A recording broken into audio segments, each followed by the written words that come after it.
Okay, so somebody requested me to watch Creepypasta. I've heard of it. I don't know what it's about really, but I don't know what I'm getting myself into. This one's called My Final Interview. Creepypasta. A dude with a weird, scabby looking face. I don't even know what this is, if it's going to be scary or weird. Creepy. Alright, well, let's see what this is all about. Three, two, one. Check. Mr. Carlson, they're ready for you on stage, sir. I looked up from my reflection in the mirror and turned to look at the young woman in the doorway. How do I look? I asked her, smiling hugely as I fixed her with my regard. She flushed a little. You look great. I was hoping I can get an autograph if it's not too much to It's a ask. story, huh? The young woman looked flushed as she held out the paper. I grinned and took it, scrolling my name across the front before handing it back. She took it shyly, sliding a lock of her brown hair behind an ear. Another fan, of course, but I was used to them by now. I'd been signing autographs for the last 10 years, but this was the first one that I felt like I'd earned it. No more raunchy Roger or audiences of drunken frat boys. I was done with that now. All that was behind me. Maybe now I could bask in the light of honest fans who weren't just here for my juvenile humour. Maybe now that I had some serious work, they would take me seriously. So, what did you think of the movie? Who's? Oh yeah, it was okay. I've been a fan for a while though. I used to love your stand-up. That surprised me a little. The general consensus from female viewers had always been pretty negative. Raunchy Roger had been beloved by stoners and Raunchy drunks, Roger. and my humour had followed suit pretty well. The character had been great back when I was doing stand-up, and it had followed me through the last 7 years as the studio I worked for pumped out one dumb movie after another. Raunchy Roger Goes to College, Raunchy Roger Private Eye, Raunchy Roger and the Booby Trap, and on and on and on. I wasn't used to girls telling me how much they liked my work. She looked like she wanted to say more, but at that moment, the band picked up, and she looked flustered. I think they're playing you on. Knock 'em dead, she said. I gave her a wink and walked towards the stage. The crowd erupted into applause as I came out, and I basked in their warm regard as I walked over to the couch. My manager had been adamant about me doing the talk show circuits. Guy David was my first stop, and if I made a good impression here, I could keep making the rounds and pumping my new movie. This was no raunchy Roger flick either. I had starred in a serious role for once, and I needed this movie to do well. I desperately needed to move out from under the shadow of Raunchy Roger. Get out of Raunchy Roger. Guy came out to shake my hand, and as we sat, I heard a chorus of male voices yell, "Raunchy Roger!" from the back row. I gave them a polite wave and turned my attention to Guy. Here on my couch tonight, we have a real legend of the world of comedy, Raunchy Roger himself, Roger Carlson, everybody. The applause was tinged with some booze this time, but I felt it was the same level of appreciation as before. Thanks, Guy. It's a pleasure to be here. So, you went from starring in a series of B-list movies that appealed to college kids and habitual drinkers to starring in a major box office smash. What's that like? Guy's teeth gleamed whitely in the overheads, and I felt almost blinded. Guy wore the same dark blue suit, his greying hair swooped back in one of those Johnny Carson imitations do's that he had worn since his first show. Guy was a relic. He had been on the show since the late 70s, and he showed no signs of going anywhere. I imagine there was probably a girl or two in the wings getting ready to snipe his career, but maybe she would wait until he was done with this interview if I was lucky. It's been an amazing ride, Guy, to go from doing something like Raunchy Roger to starring in a big Hollywood picture like Carter's Promise.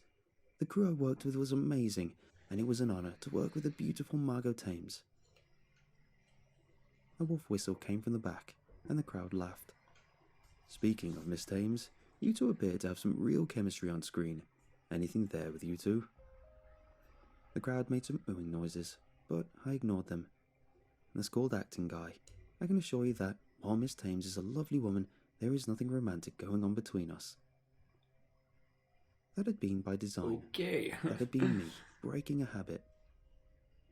I had been lying in a bathtub in New Mexico last year, mostly filled with my own vomit, and looked up What are you stuporiously doing to in see New my Mexico? agent, Claude, Or sitting on the Mexico? toilet with a long-suffering look and puke drying on his shirt. What? I had been travelling, which is what I called blackout drinking, Oh. and I had been hitting it hard the night before. I had come out of my stupor quick enough, though, when Claude told me that he'd been giving me CPR for the last 10 minutes. That was a wake-up call. You need to sort yourself out. I'm tired of hauling your ass out of the fire. I'm your agent, not your mother, and the next time you decide to self-destruct, don't drag me down with you. I had cried, tears cutting lines through the grime and the puke, and Claude had put a hand on my shoulder. Let me help you. Let me help you get out of this loop. Claude had dropped me off at rehab the same day.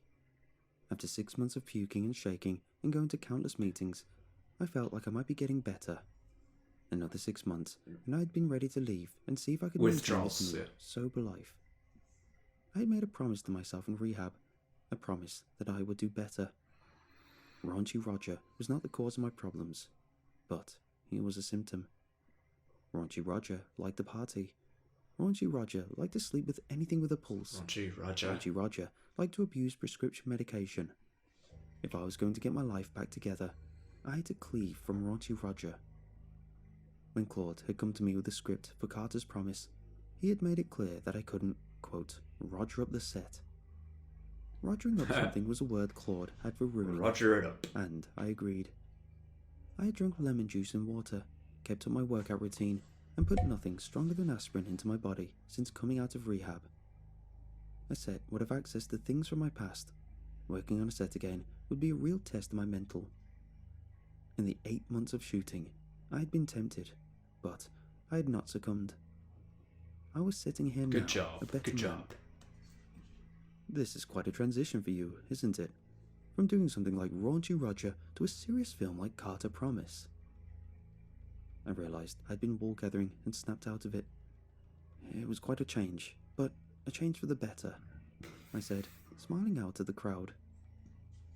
The audience didn't clap this time, and that seemed a little off-putting. So, Glimnir Studios hasn't issued any statement on whether the next Raunchy Roger film will come out. Care to give us any insight? I furrowed my brow. Raunchy Roger can't be Raunchy Roger without this. As far as I know, the series is cancelled. The last film will be the end of them. Several people in the audience gave displeased noises, but somewhere, someone in the back laughed. It was the girl. It was an odd sound amongst the discomfort, Girl.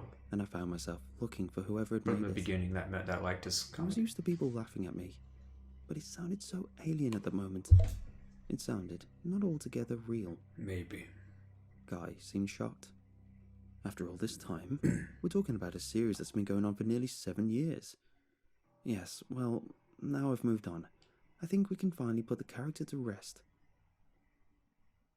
In the low rumbles from the crowd, I heard that laughter again. It was subtle, maybe 1 or 2 people, but it rankled me. I searched again for the source, but couldn't see anything. The house lights were always down when someone was on stage, and it made a murky soup out of the audience. Murky soup. The lights in my eyes didn't help much either, and I found myself squinting against them.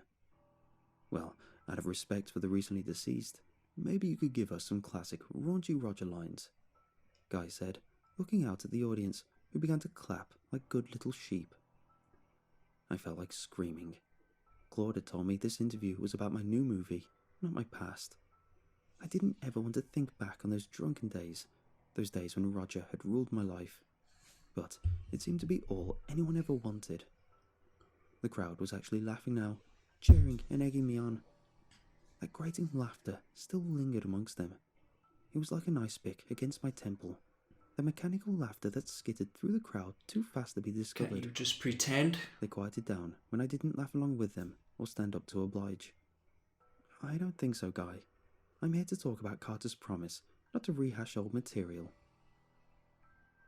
I tried to ignore that grating chuckle, but it became harder and harder to keep my cool. Oh, come on, just a few bits. What about the priest and the communion wine? I know that always makes me chuckle. Hey, if it makes your about it, audience folks? laugh, I guess. They applauded, but I barely heard them. All I could hear were the giggles, the chuckles, those mean little titters from the lips of fools. Look, I appreciate how many of you are fans of Raunchy Roger, but that's not me anymore. That's a part of my life that I'm trying to put behind myself, and I just want to forget about it and move on to more important things. A chuckle rumbled up from the audience, not altogether the artificial laughter I'd been hearing, and I felt his temper flare. I told the studio I wasn't going to do it anymore, okay? I'm a real actor now, I shouted. The real actor. The back of the house bubbled with canned laughter, and I thought I saw people standing up in the back row. Were they smiling? They moved up, blackness swirling in that tepid sea of shadows that threatened to take in the next row. The scowling faces in front of them also seemed to melt into smiles, their sudden laughter joining the rising din from the back of the house. They were laughing. They were laughing at me. I had been laughed at all my life, but this was the first time it had truly made me furious.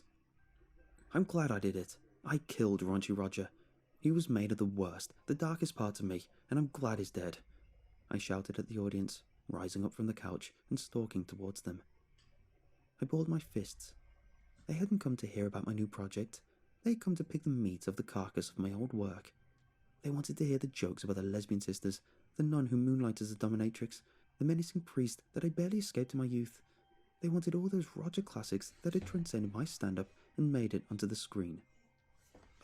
Maybe you could calm down a little, Guy began, but I cut him off. I'm not doing this anymore, you hear me?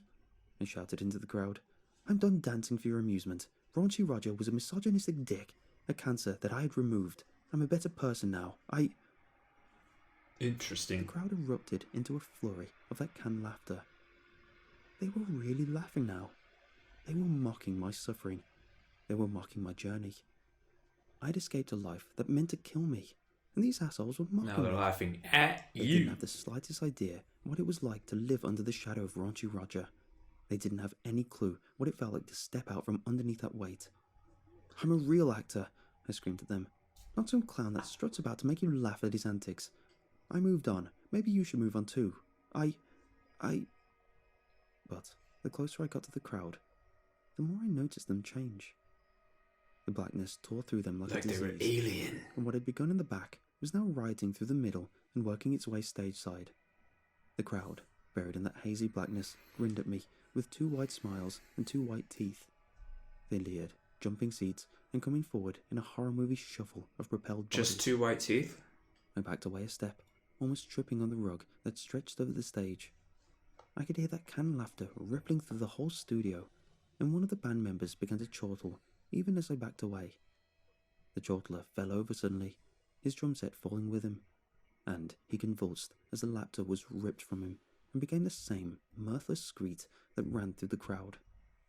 Guy began to giggle from behind his desk, the laughter bubbling up painfully as his quaff flew and his face became a rictus of pain and mirth. I turned to run, the tide of laughter oozing behind me. I ran for the exit door as fast as I could, bumping into the pretty receptionist who had wished me luck.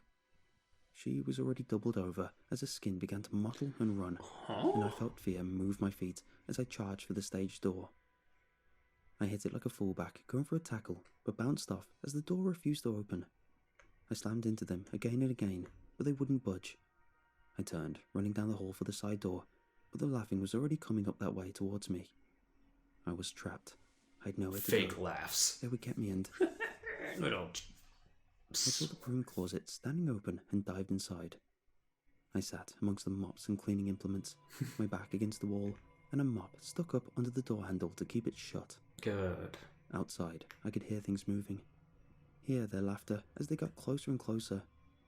I took out my phone and tried 911. I could get some help. Someone could surely come to help me. The number rang and rang, and after the 12th ring, I hung up. I called the police, the fire department, and finally called my manager, Claude, when I was completely out of ideas.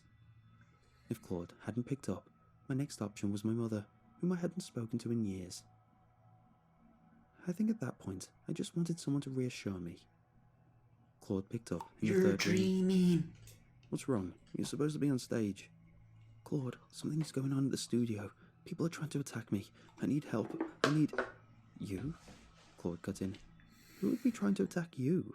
He asked, his voice almost condescending. You're raunchy Roger, he said, laughing a little as he said it. Everyone loves you. Why would anyone care enough to hurt someone like you? He broke into laughs between every word, his laughter cutting and jagged as it seemed to tear his throat apart with its intensity. He howled like a beast on the other end of the phone, and I can imagine him gasping his life away as he laughed on and on. His laughter sounded like the Like a lunatic Joker. chorus you'd hear from an asylum's windows. It sounded like the laughter you'd hear in hell. Or from the Joker. The voice that came back on the phone was very different. It was liquid, oily, but still recognizable. It was the voice I knew as well as my own. As How many Heath times had I Ledger. cultivated it on stage? How many nights had I talked to myself in just that voice? I found myself talking to raunchy Roger himself, and the realization made me You're shudder. possessed? Possessed? Why would anyone care if you live or die, you stupid hack? They all want me, raunchy Roger. No one gives a damn about whatever little movie you manage to spew out. You might as well come out and embrace it, bucko. I'm not going anywhere. So he was possessed by Raunchy His Roger. voice was backlit, overpowered, drowned out by the laughter that suddenly bubbled up from the phone. And I sat against the wall as the laughter on my phone matched the laughter approaching the door. Oh, really? I'm hoping that maybe someone will find this after they get Raunchy me. Roger's coming to know towards what you. happened. This wasn't some freak accident. It wasn't some publicity stunt. I'd been the victim of something I don't quite understand. As I sit here, breathing in the smells of pine sol and window cleaner, I can take solace in the fact that at least I went out clean. If this is it, then at least I didn't die a waste of a human being. At least I got to make something I could be proud of before Raunchy Roger's corpse finally smothered the life out of me. What? As I'm writing this, I suddenly snorted and had to cover my face to stop it. I couldn't help it. Something about this situation was suddenly just so damn funny. Oh.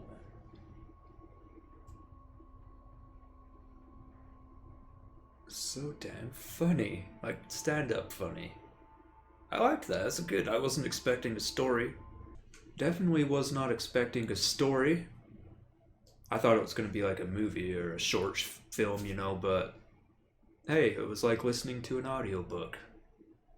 I guess he did stand-up comedy as Raunchy Roger, but Raunchy Roger was actually like a demon or something that possessed him, and it was a demon battle within himself. He wanted to do a movie. Raunchy Roger wanted to do all that stand-up comedy, raunchy style with the beer and the booze and the addiction and all that. It sounds like Raunchy Roger got back into his body, I guess, and Raunchy Roger's going to continue on. I don't know.